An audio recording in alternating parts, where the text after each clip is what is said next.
गुरुर्ब्रह्मा गुरुर्विष्णु गुरुर्देवो महेश्वरः गुरुर्ब्रह्मा गुरुर्विष्णु महेश्वरः गुरुर् साक्षात् परब्रह्म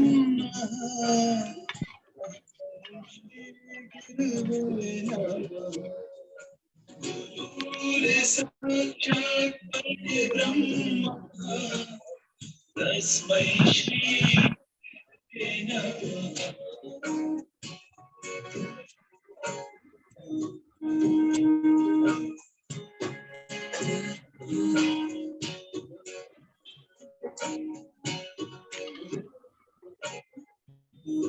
हमारा दिव्य पुष्पांजलि और दिव्य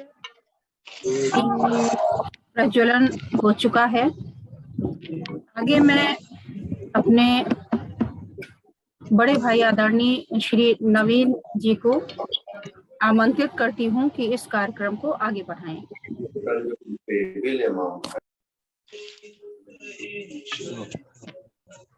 सभी को बहुत बहुत नमन वंदन। आज पवित्र पावन गुरु पूर्णिमा के दिवस पे आप सभी को बहुत बहुत हार्दिक बधाई। गुरु की महिमा जितनी कही जाए उतनी कम है। ऐसे गाऊं तेरी महिमा, शब्द कोश में शब्द नहीं, लेकिन तेरी दया कोश में ऐसा क्या जो उपलब्ध नहीं। गुरु कहते हैं कि गुरु के नजदीक वही होता है जो गुरु के वचनों के पालन करता है। आज हमारे बीच में आदरणीय ब्रह्मर्षि श्री खेमका जी और डॉक्टर जी.सी. अग्रवाल जी हमारे बीच में, हम इनको गुरु मान के इनकी छाया आदरणीय परम श्रद्धेय दीदी जी प्रोफेसर डॉक्टर अर्चना दुबे जी को नमन वंदन करता हूँ। बीच में हमारे जो गार्जियन, हमारे अभिभावक, हमारे सब कुछ के लिए जो जिसका निर्देश में हम लोग काम कर रहे हैं, श्री जयपाल दास जी को कोट कोट नमन वंदन। मैं चाहूँगा कि हमारे बीच में मुख्य अतिथि के रूप में इंजीनियर जयपाल दास जी जुड़े हुए हैं। मैं चाहूँगा कि आप हम लोग को आशीर्वाद दें और ऊर्जा दें ताकि हम लोग उस आपकी ऊर्जा पे आपका आशीर्वाद कर सकें। इंजीनियर जयपाल दास जी। वह है जो केवल न केवल मेरे हेलो जी, आवाज आ रही है जी? आवाज आ रही है?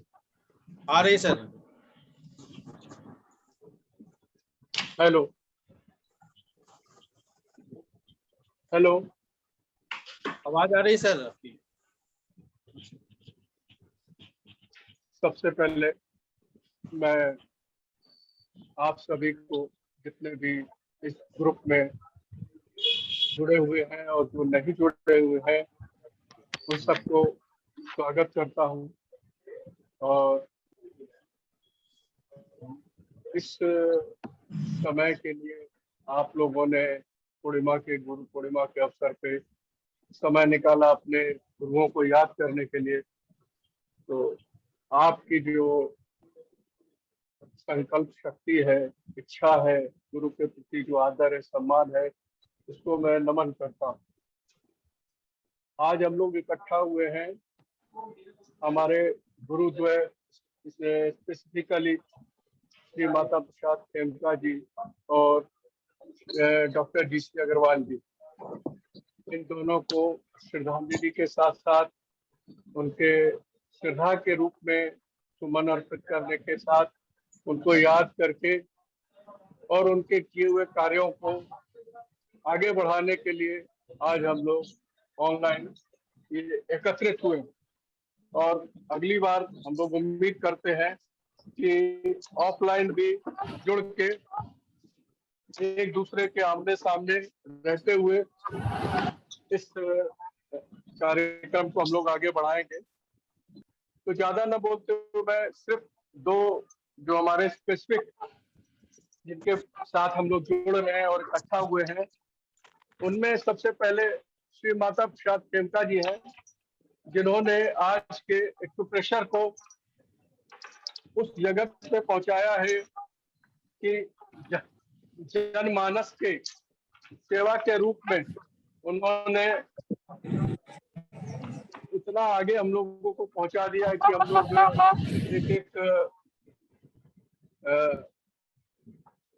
रीजनेबल अमाउंट में और श्रद्धा करते हुए लोगों को ट्रीटमेंट दे पा रहे हैं और बड़ी से बड़ी बीमारियों में भी हम लोग सफलतापूर्वक एक्यूप्रेशर के द्वारा उपचार कर पा रहे हैं। ठीक है, माता प्रसाद खेमका जी तो एक्यूप्रेशर जगत की पुरोधा है, लेकिन उनके साथ साथ में जो हमारे आज तक बहुत छुपे हुए से हैं, जिनका जिस रूप में उनको वो मिलना चाहिए था, आज तक एक्यूप्रेशर जगत ने उनको वो चीज नहीं दे पाए, जो है doctor G C. Agarwal. Doctor G C. Agarwal ने, वैसे तो एक्यूप्रेशर के कोई भी ऐसे नहीं है, चाहे माता प्रसाद खेमका जी हो, अर्चना दुबे जी हो, या जितने भी लोग हैं, अगर वो उन्होंने एनाटॉमी और फिजियोलॉजी न पढ़ाई होती तो आज हमारी जो विधा है एक्यूप्रेशर की उस ऊंचाई तक नहीं पहुंच पाती जिस ऊंचाई पे आज हम लोग पहुंचना संभव हो पाया है।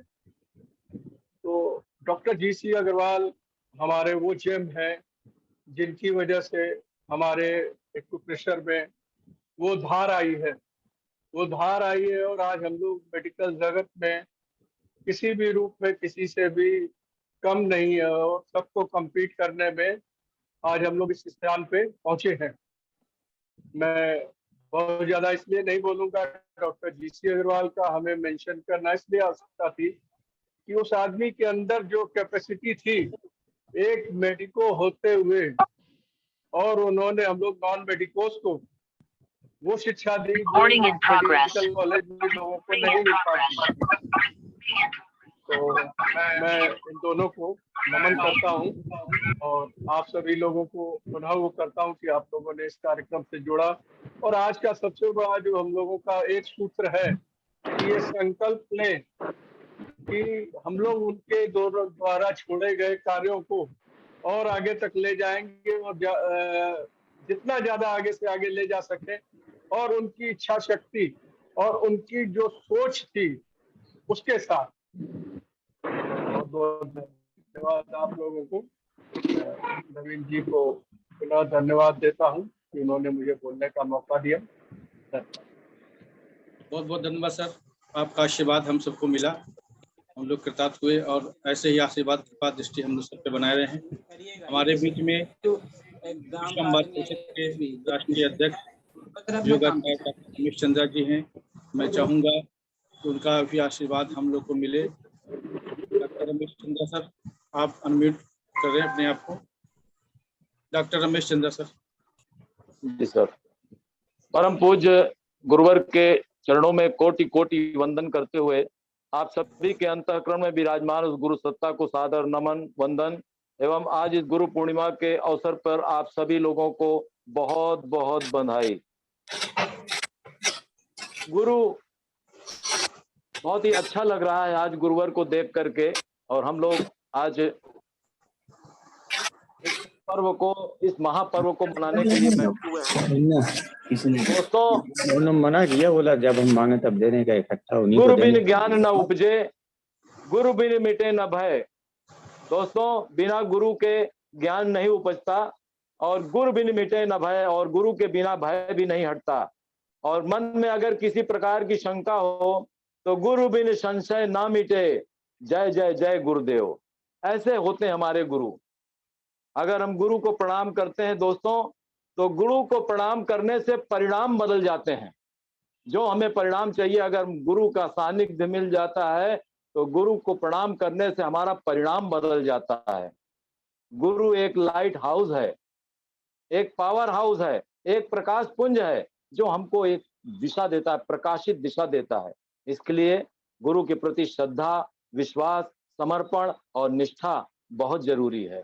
गुरुदेव ने जो राह हम लोगों को बताई, जिस राह पे हम लोग चले, आदरणीय माता प्रसाद खेमका गुरु जी के चरणों में बहुत बहुत वंदन, और प्रोफेसर जीसी अग्रवाल जी ने, जिन्होंने हम लोगों को फिजियोलॉजी बताई और जिसकी वजह से आज एक्यूप्रेशर इतनी ऊंचाइयों के ऊपर है, वो जहां भी हों बहुत ही अच्छे से हों, ये ऐसा हमारी श्रद्धांजलि उनके प्रति अर्पित है।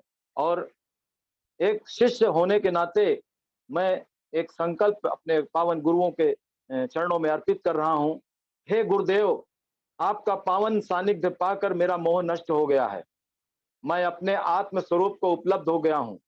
आपकी कृपा प्रसाद से मेरे समस्त अज्ञान, मोह एवं भ्रम टूट गए हैं और मुझे बोध हो गया है कि मैं अजर अमर नित्य अविनाशी अविकारी ज्योतिर्मय तेजोमय शांतिमय आत्मा हूं।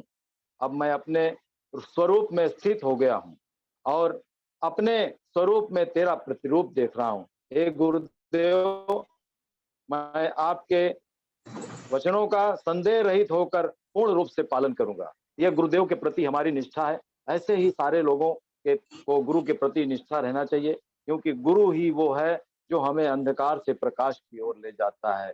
इसी के साथ में मैं अपनी वाणी को विराम देता हूं। जय गुरुदेव। बहुत बहुत धन्यवाद सर। हमारे आदरणीय राष्ट्रीय अध्यक्ष योगाचार्य डॉक्टर रमेश चंद्र सिंह का आशीर्वाद भी मिला, और गुरु की जितनी प्रशंसा की जाए, कितनी भी गुणगान जाए, कम है।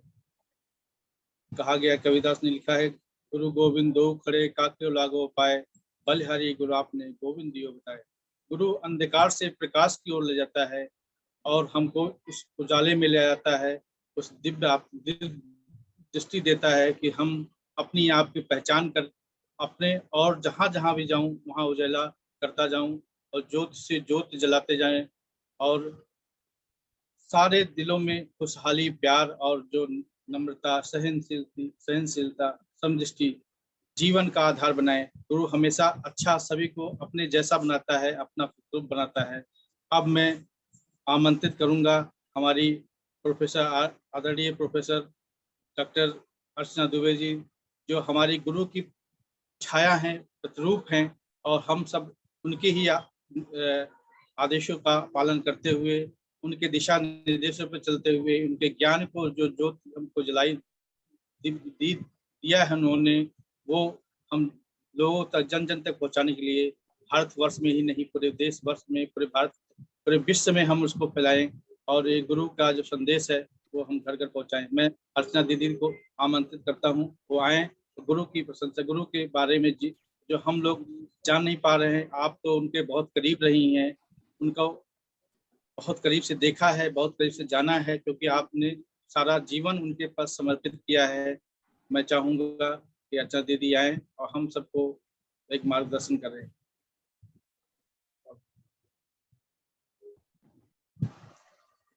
सभी को बहुत बहुत नमस्कार और सादर धन्यवाद भी दूंगी इस अवसर पर जोड़ने के लिए। गुरु पूर्णिमा एक ऐसा पावन पर्व है जिसकी महिमा जितना भी गाएं उतनी कम है। कहा गया है, 7 समुद्र की मसी करूं। 7 समुद्र, एक समुद्र कितना था होता है हम सभी जानते हैं। 7 समुद्र की मसी करूं, स्याही बनाऊं, और करु लेखन बनिराए। जितने वन हैं, वन में कितने वृक्ष होते हैं, उसकी कितने टहनियां होती हैं, उसको पेन बना लूं। समुद्र की स्याही और सारी वन की अगर हम पेन बना लें, और धरती सब कागज करूं, इतनी विस्तृत विशाल धरती, उसको अगर हम कागज मान लें और उस पर गुरु के गुण लिखना शुरू करें, तो गुड़ लिखा न जाए, तो भी हम गुरु के गुणों को व्यक्त नहीं कर सकते। गुरु वो सत्ता है, कहा गया है, अखंड मंडलाकारम व्याप्तम येन चराचरम तत्पदम दर्शितम येन तस्मै श्री गुरुवे नमः। कि ऐसे गुरु वो हस्ती होती है जो आपको मिटा देती है, आपको मार देती है, आपका जो वास्तविक स्वरूप है उसको लेकर आती है। वास्तविक स्वरूप का मतलब क्या होता है? वास्तविक स्वरूप का मतलब होता है जो मानव का उद्देश्य है, जिसके निमित्त हम यहाँ आए हैं, उसको परिपूर्ण कर देना।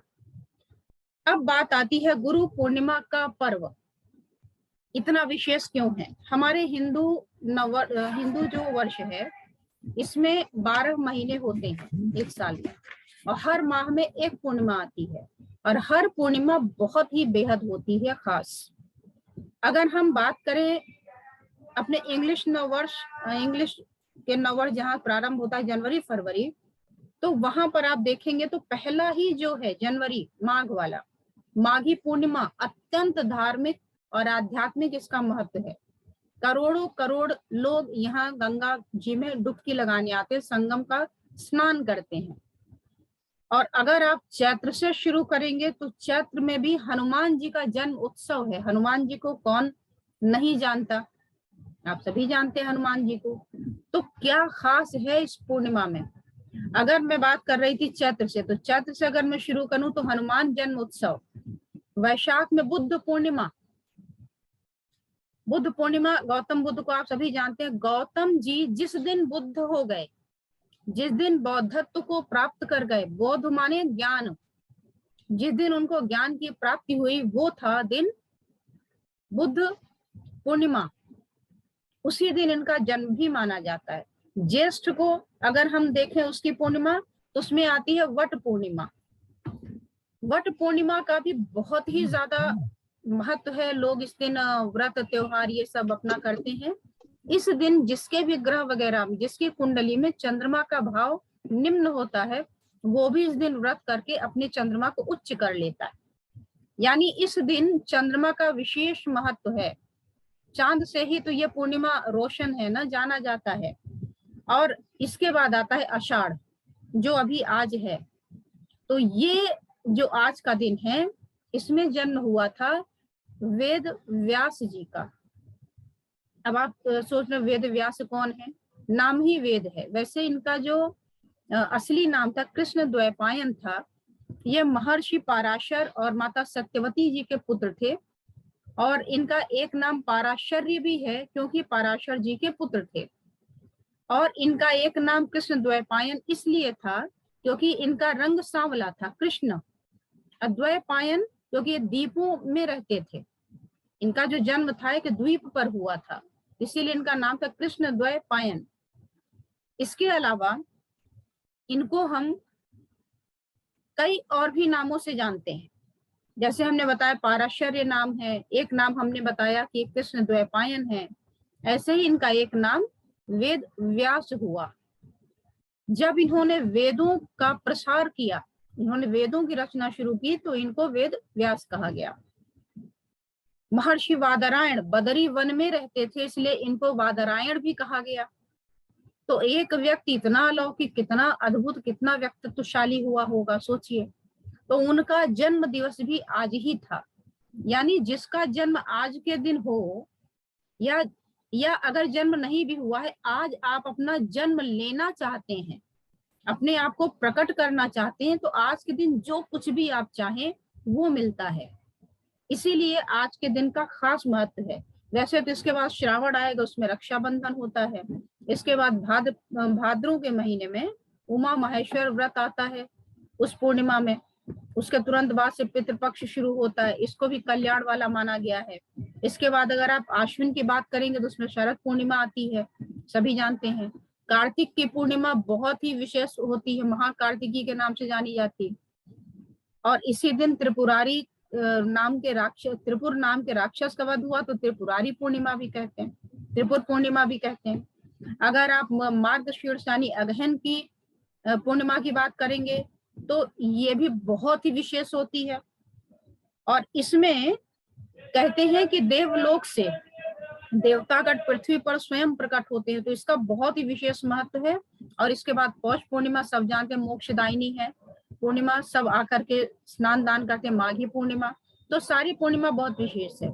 उसमें भी ये आषाढ़ की पूर्णिमा, गुरु पूर्णिमा का महत्व ही अद्भुत है। तो इसमें दो शब्द है, गुरु और पूर्णिमा। अब पूर्णिमा का संबंध है हमारे चंद्रमा से, और चंद्रमा का संबंध है हमारे मन से, और हमारे शरीर में स्थित जो आपका पानी है वो भी जल हमारे मन को तृप्त रखने वाला होता है। तो पूर्णिमा के दिन ऐसा क्या होता है जो इसका महत्व है? तो पूर्णिमा पूर्ण मास यानी माह जिस दिन पूरा होगा उस अंतिम दिवस में, शुक्ल पक्ष की अंतिम दिवस पूर्णमासी पूर्णिमा को मनाया जाता है। अब ये जो पूर्णिमा है इसमें चांद पूरी अपनी कला के साथ होता है, और चांद का संबंध है पानी से, और चांद को लूनर भी कहते हैं। और चांद हमारे शरीर का जो पानी है उस पर विशेष रूप से काम करता है, और हमारे मस्तिष्क में अधिकांश भाग जल है, शरीर में अधिकांश भाग जल है। तो पूर्णिमा के दिन हमारा पूरा शरीर एक विशेष अवस्था से गुजरता है, और जो भी इस अवस्था में अपने आप को जान ले पा ले वो बहुत कुछ कर सकता है। आप कुछ भी पा सकते हैं आज के दिन में। आज के दिन आप जो कुछ पाना चाहते हैं, अगर आपके अंदर क्रोध है, आप क्रोध को बढ़ाना चाहते हैं, तो आज के दिन भर क्रोध का ध्यान करिए, देखिए वो मिलता है कि नहीं। शाम तक वो चरम पर होगा। समुद्र में जाकर देखिए लहरें चरम पे हो जाएंगी। अगर आप अपनी शांति पाना चाहते हैं, शांति को दिन भर कंसंट्रेट करिए, शाम होते होते आप देखेंगे शांति चरम सीमा पे आ गई। अगर आप ज्ञान पाना चाहते हैं तो ज्ञान को कंसंट्रेट कर लीजिए। गुरु के समान बनना चाहते हैं, कौन नहीं चाहेगा गुरु के समान बन जाना? गुरु बनना नहीं, गुरु के समान बन जाना। उसके चरणों में जितना भी ज्ञान था, जितना भी ज्ञान घटित हुआ था, उसको आप पाना चाहते हो तो उसको कंसंट्रेट करिए, और वो शाम तक आपके भीतर घटित होगा। तो आज पाने का दिन है। गुरु पूर्णिमा में हम पुष्पांजलि अर्पित करते, ये सारी चीजें करते हैं। गुरु को क्या चाहिए? कुछ नहीं। गुरु को चाहिए आपका समय, समय भी नहीं, आप चाहिए। अगर आप अपने आप को समर्पित करते हैं गुरु के प्रति, तो गुरु आपको आपके समान बनाने की कोशिश करने लगता है। तो आज का दिन हमारे पाने का दिन है। आज का दिन हमें ज्ञान का खजाना जो है वो पाने का दिन है। तो आज इसको चूकिएगा मत। सर भी कहते थे मत चूको चौहान। और उनकी ही एक कविता है कि मौको लाग्यो रे सब मित्रों थारो भाग जाग्यो रे, मौको लाग्यो रे मानव का तन मिलना मुश्किल तू तो पाग्यो रे, मौको लाग्यो रे थारो भाग्य जाग्यो रे। तीरथ सारा वो कर लीन्हा, वो तो ज्ञान गंगा नहा ग्यो रे, सभी जीव की सेवा कर ली वो तो अमृत पाग्यो रे, मौको लाग्यो रे थारो भाग्य जाग्यो रे। ऐसो मौका फिर बार बार नहीं मिलेगो मांग्यो रे, मांगने पर भी ये मौका फिर नहीं मिलेगा। मानव सेवा के इस मंदिर में जाने सतयुग आग्यो रे, मौको लाग्यो रे मित्रों थारो भाग्य जाग्यो रे। मुक्ति को दरवाजो खुल गयो तू तो मार्ग पाग्यो रे। और हम सब हाथ जोड़कर अर्ज करते हैं सबके साथ कि आज सुजाग्य, आज हमारे जो सौभाग्य था, आज सौभाग्य जाग्यो रे, मौको लाग्यो रे मित्रों थारे भाग्य जाग्यो रे। तो सर ये कविता सुनाते थे कि आज का दिन बहुत ही विशेष होता है, हमारे भाग्य जग गए जो हमें ऐसे गुरु मिले। और आप ये मत सोचिएगा कि गुरु मिले कहाँ मिले, अभी तो सर है नहीं, ऐसा नहीं है। आदरणीय जीसी अग्रवाल सर कहते थे, मैं उनसे पूछती थी कि सर जब आप नहीं होंगे तो मेरा क्या होगा? तो बोले तुम्हारी वल्ले वल्ले होगी। और मैं दुखी हो जाती थी, सर आपने क्या कहा? बोला देखो तोता जब पिंजरे में है तो सीमित है, और पिंजरे से उड़ गया तो असीमित है। तो जब तक हम इस शरीर में हैं, तुमने हमें कॉल किया और हमने उसका जवाब दिया। अगर तुमने हमें याद किया तो हम जब तक इस शरीर में है, हो सकता है हम उसको ना समझ पाए, ना पहचान पाए। लेकिन जब हम इस पिंजरे को छोड़ के उड़ेंगे तो जैसे वाईफाई होता है ना, कनेक्ट करती हो, तो ऐसे ही तुम हमें कनेक्ट कर लेना। जब भी तुम्हें जो भी लगेगा कि हमें ये चाहिए, मांग के देख लेना।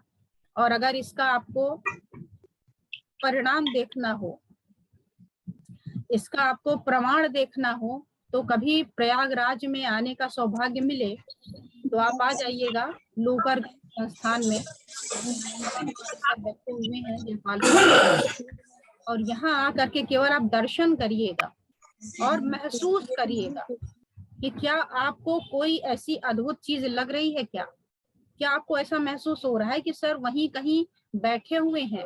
इस समय देखिए जयपाल सर के पीछे भी खेमका सर की बड़ी सी फोटो दिख रही होगी, और ये वास्तव में आप वहां जाएंगे ना तो आपके रोंगटे खड़े हो जाएंगे, आपको ये अनुभूति होगी कि कुछ तो है यहाँ जो बिल्कुल अलग है। तो आप इसको एक बार देखिएगा। जो लोग हमसे पहली बार जुड़े हैं, YouTube से जुड़े हों या कहीं और से भी जुड़े हैं, कभी सर के बारे में बताने का उतना मौका नहीं लगा, तो आज मैं बताना चाहती हूँ थोड़ा सा।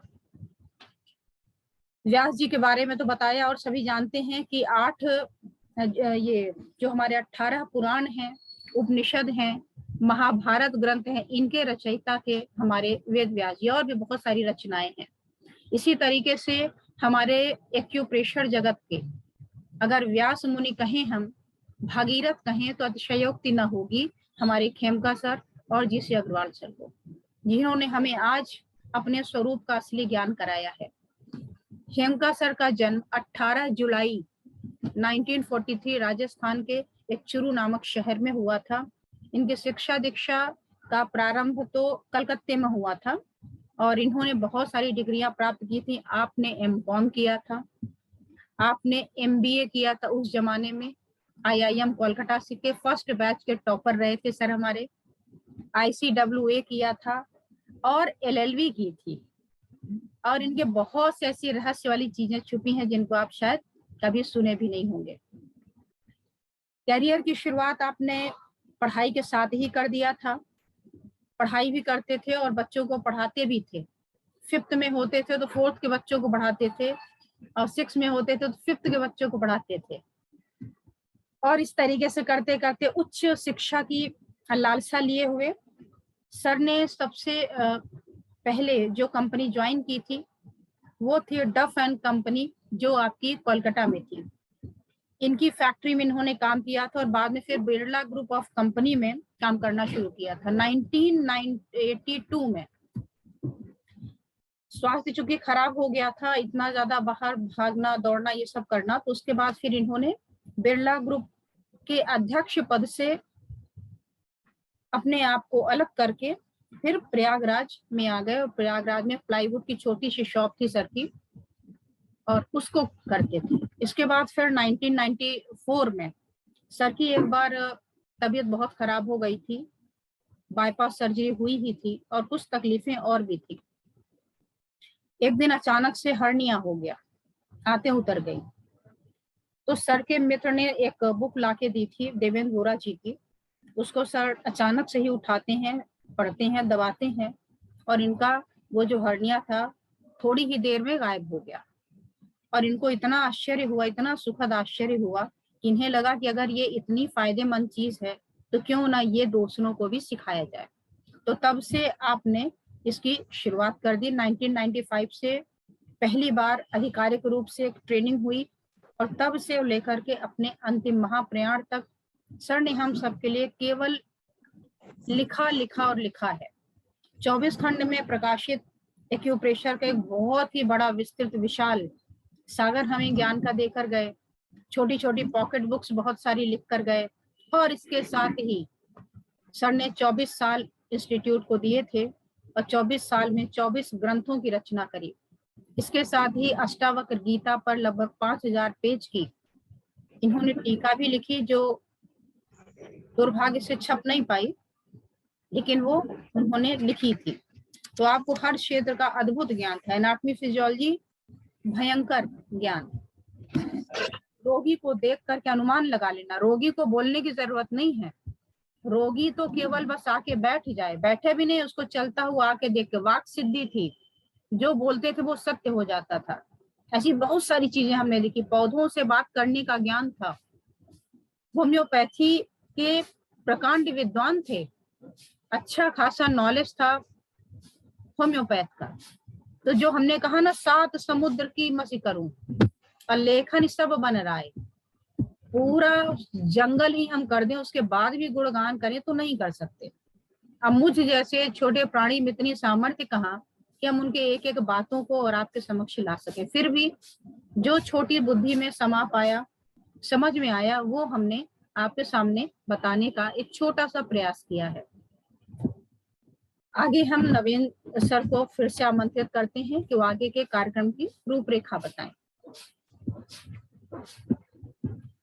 अब इसके बाद हम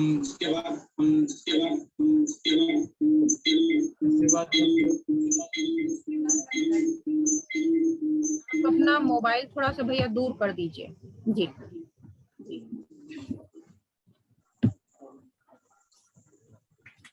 बहन कनक जी से कहेंगे कि गुरु वंदना करें। कनक जी।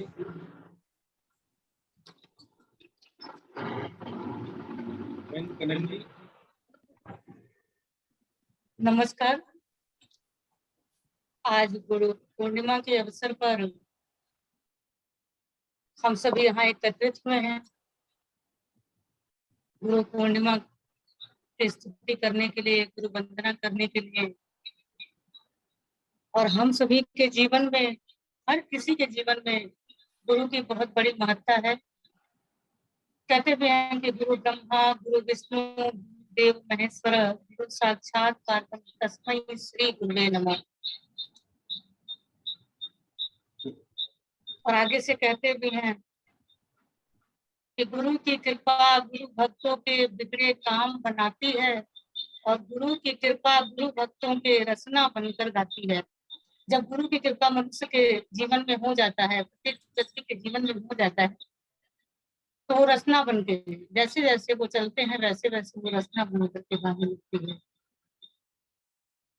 और कबीर रहीम ने भी कहा है कि सब धरती कागज करूं और लेखन सब बन रहा है, सात समुंदर मच करूं गुरु गुण लिखा न जाए। तो गुरु की ऐसी महत्ता है जीवन में कि गुरु की जितनी भी स्तुति की जाए, जितनी भी वंदना की जाए, उतनी कम है। और भी कई ऐसे पीर पैगंबर हैं जिन्होंने मार्गदर्शन किया और सभी ने अपने जीवन में इस उतार चढ़ाव को लेकर के, एक गुरु से शिक्षा लेकर के अपने जीवन के गंतव्य स्थान को पूरा। तो हम सभी गुरु की वंदना, गुरु की स्तुति करते हैं और ये हमें ऐसा सामर्थ्य दो, ऐसी शक्ति दो, ऐसी भक्ति दो, ताकि हम जीवन के हर क्षण हर पल में इस गुरु की स्तुति कर सकें। भजन है फरमान करें।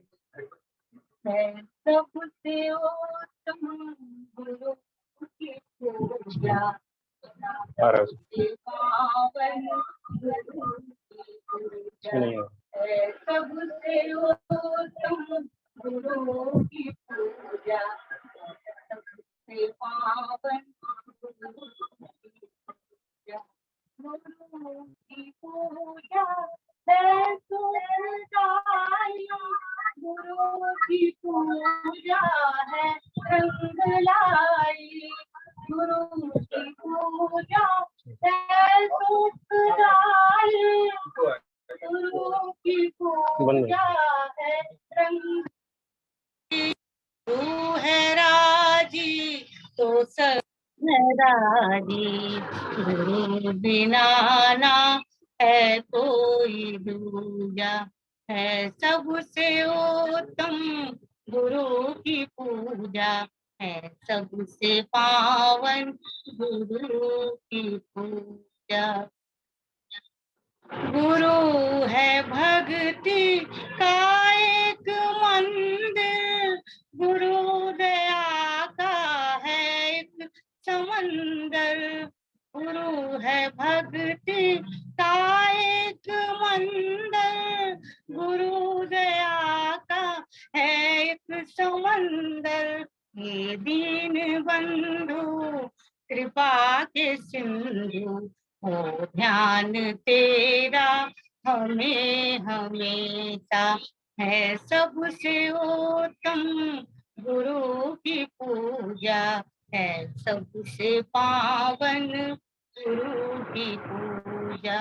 गुरु है ब्रह्मा गुरु महेश्वर निराकार है गुरु है ईश्वर गुरु है ब्रह्मा गुरु महेश्वर निराकार है गुरु है ईश्वर गुरु ही जल में गुरु ही थल में गुरु ही सारे जहां से ऊंचा है सबसे उत्तम गुरु की पूजा है सबसे पावन गुरु की पूजा है सबसे पावन गुरु की पूजा। सभी भाइयों को और देशवासियों को गुरु पूर्णिमा की बधाई। इसी के साथ साथ नमस्कार। अब हमारे बीच में राम पाल जी के लिए आशीर्वाद लेंगे। राम मोहन पाल जी।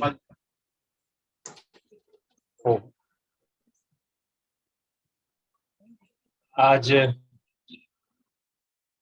गुरु पूर्णिमा का ये पवित्र पावन पर्व हम लोग गुरु के प्रति कृतज्ञता के भाव के लिए मना रहे हैं।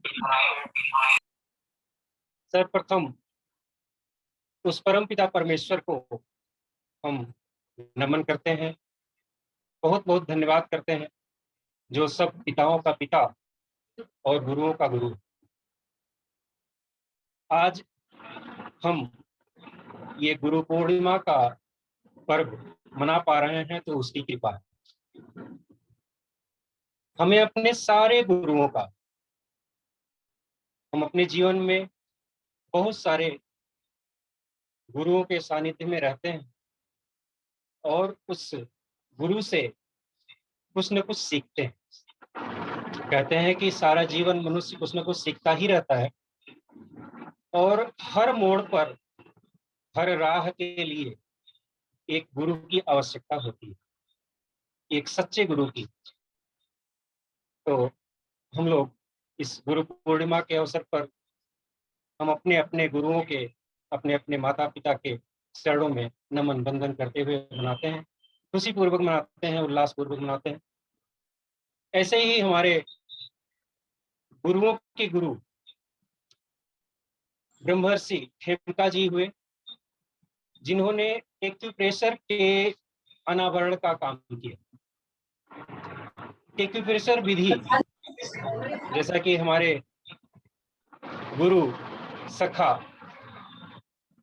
भ्राता और अभिभावक के रूप में आदरणीय डॉक्टर नवीन सिंह जी मिले, जिनके सानिध्य में हमको रहकर बहुत कुछ सीखने को मिला। तो ऐसे ही सबके कोई न कोई गुरु होते ही हैं और उनसे हम उनके